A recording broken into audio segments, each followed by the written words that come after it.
मी म्हटलं की मला 30 वर्षानंतर हा पुरस्कार मिळाला.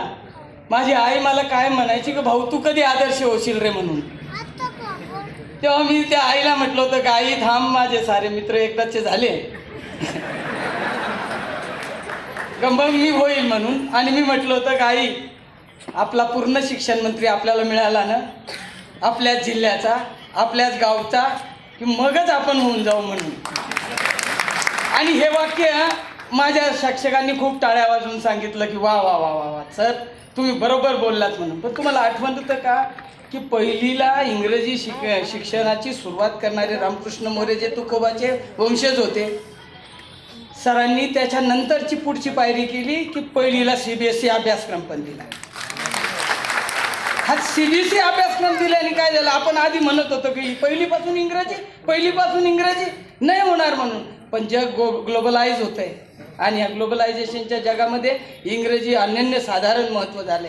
हे आपल्या शिक्षण मंत्र्यांनी ओळखलं आणि म्हणून ते म्हटले की सर तुम्ही ZPच्या कार्यक्रमाला या आणि 2 शब्द बोला. आणि मी एक गीत म्हटलं इथं. सध्याचा शिक्षक हा कॉम्प्युटरमध्ये आणि त्या मोबाईलमध्ये पॅक झाला. दादांनी तिथं एक वाक्य वापरलं की माझा शिक्षक आहे ना आणि माझा विद्यार्थी मातीपासून दूर जायला नको. आणि मी म्हटलं मग तो माझा शिक्षक वर्गापासूनही दूर जायला नको, तर तो वर्गात पण राहायला पाहिजे. आणि तुम्हाला प्रॉमिस, मला आनंद वाटतो की त्यांनी त्याची दक्षता घेतली आणि ते म्हटले की सर मी अर्ध काम तुमचं कमी करेल, काळजी करू नका. तुमच्या भावना मी आधी तिथं मांडल्या होत्या आणि त्या दादांनी ऐकल्या सुद्धा आणि ते सांगितलं सुद्धा.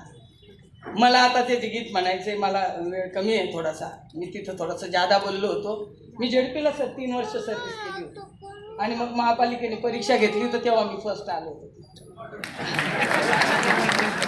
आणि मग दुसरं असं झालं की मग शहरात आल्यावरती अधिक पंख फुटतात थोडेसे.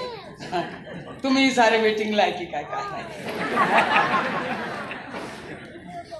आपलं जे शिक्षण आहे ते आताचं, त्या संदर्भातलं एक मागचं गीत आहे खूप. तुझ्याच भुकेचे सारं भाकरीसाठी चालू आहे. दादांनी म्हटलं की पोरांच्या भाकरीची सोय होईल असं शिकवा बरं का त्यांना. आणि पुढे एक वाक्य त्यांनी वापरलं होतं, 10वीच्या पोराला वाचता नाही आलं तर ती मोठी शोकांतिका आहे. त्यांनी 2-4 भारी शिक्षकांची उदाहरणं पण दिली. म्हणून आपल्या पोरांना टीचभर भरलं पाहिजे त्याचं, एवढं त्याची उपजीविका होईल एवढं काम त्यांच्याकडून झालं पाहिजे त्या मुलांकडून. मला माहिती आहे माझे हाडाचे शिक्षक हे एकाच जीवनामध्ये एवढं काम करतात, दिवस रात्र, सकाळ दुपार संध्याकाळ 24 तास व्यापलेले असतात आणि ते मुलांसाठी काय करतात त्या संदर्भात. तुझ्याच भुकेचे कोडे उलगडावे, तुझ्याच भुकेचे. ॲक्च्युली दादांची इच्छा अशी होती, वामनदादा कर्डकांची, की माणसाचं पोट भरत नाही, तो अनेक उद्योग करतो. माझा शिक्षक तसा नाही आहे, ते एकाच उपजीविकेवर राहतो.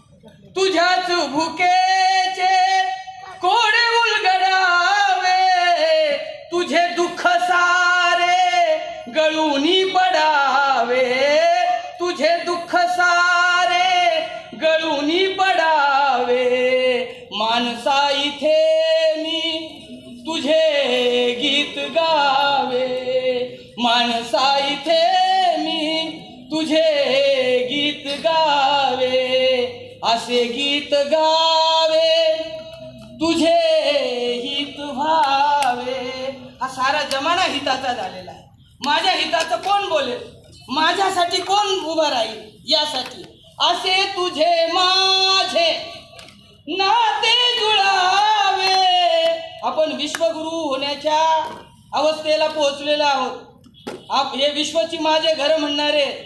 आणि म्हणून तुझ्यात असे तुझे माझे नाते जुळावे, तुझ्या संकटाशी इथे मी लढावे, माणसा इथे मी तुझे गीत गावे, असे गीत गावे तुझे हित व्हावे. हा महाराष्ट्राचा वारसा फुले, शाहू, आंबेडकर आणि शिवाजी महाराजांचा वारसा आहे. दादांनी आणखी एक भाषणात सांगितलं की देशभर छत्रपती शिवाजी महाराजांचा इतिहास शिकवला गेला पाहिजे, कारण महाराजांनी या जगाची, या देशाची मोठी परंपरा तोडून काढली. कोणती परंपरा माहिती आहे? गुरुकुल पद्धतीची. आणि त्यांनी सांगितलं सर्वांना क्षत्रिय बनव. तेली, माली, सारी, कुणबी, धोबी, सुतार, लोहार, धनगर, कुंभार, सबको क्षत्रिय बना दिया और बोले कि ये ले लो तलवार और तुम्हें भी लढना है. 17 स्वाऱ्या सर होतात आणि आपण का बरं हारतो? कारण क्षत्रिय थोडे होते, फास्ट. शिवाजी महाराज पहिला माणूस आहे, व्यक्ती आहे की ज्यांनी सांगितलं की मला अत्यंत मावळ्या, छोट्या मावळ्याला सुद्धा मला काय बनवायचंय. आणि दादांनी तेच केले. तेही साऱ्या शिक्षकांना ते करतायत आणि माझ्या रूपाने तुमच्या समोर मी बसलेलो आहे. मला त्यांनी सांगितलं की तुम्ही तिथं या जेडपीच्या कार्यक्रमात.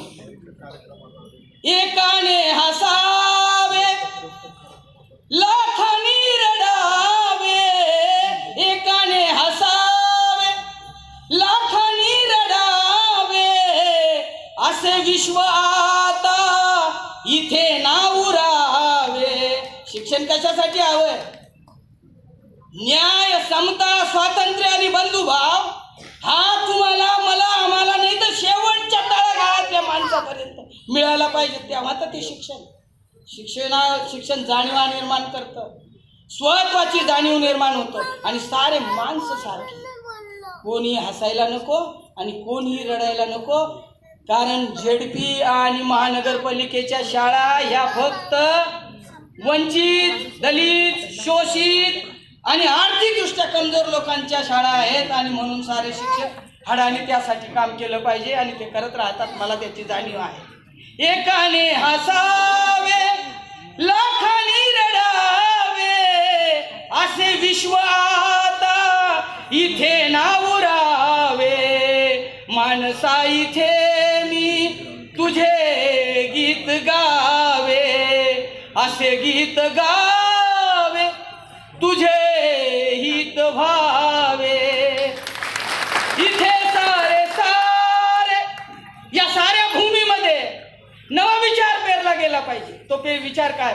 इथे सारे नवे पेरताना वामन परी मी तुझे हात व्हावे. माणसा इथे मी तुझे गीत गावे आणि असे गीत गावे तुझे हित व्हावे. मित्रांनो, नाशिक महापालिकेचे सर्व लोक ही प्रार्थना म्हणतात, ही कविता म्हणतात आणि मी सर्वांनाच म्हटलं की म्हणा, तर त्यांनी सर्वांनी बरोबर माझ्याबरोबर म्हटलं. दादासाहेबांना हे खूप आवडलं.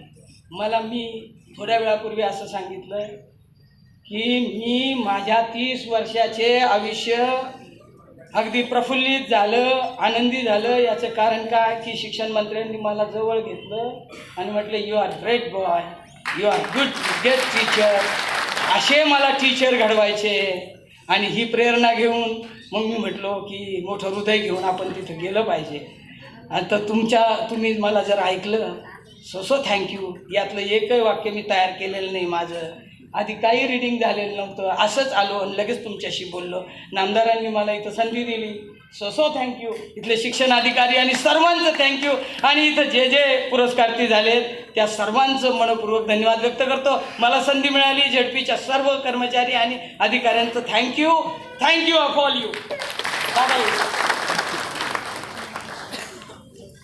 मनपूर्वक धन्यवाद साळवे साहेब. वामनदादांची ही अतिशय सुंदर प्रार्थना मनामनात घर करते. आणि सरांनी जी खंत व्यक्त केली की 30 वर्षात घडलं नाही. खरं तर आयुष्यात मनासारखं काही घडत नाही आणि एकदा ते घडत गेलं की आयुष्य कुठंच बिघडत नाही असं किरण भावसार म्हणतात. किंवा आज आपलं भाग्य असं आहे की मंचावरचे दोन्ही नामदार. एक कोटेशन आहे की शब्द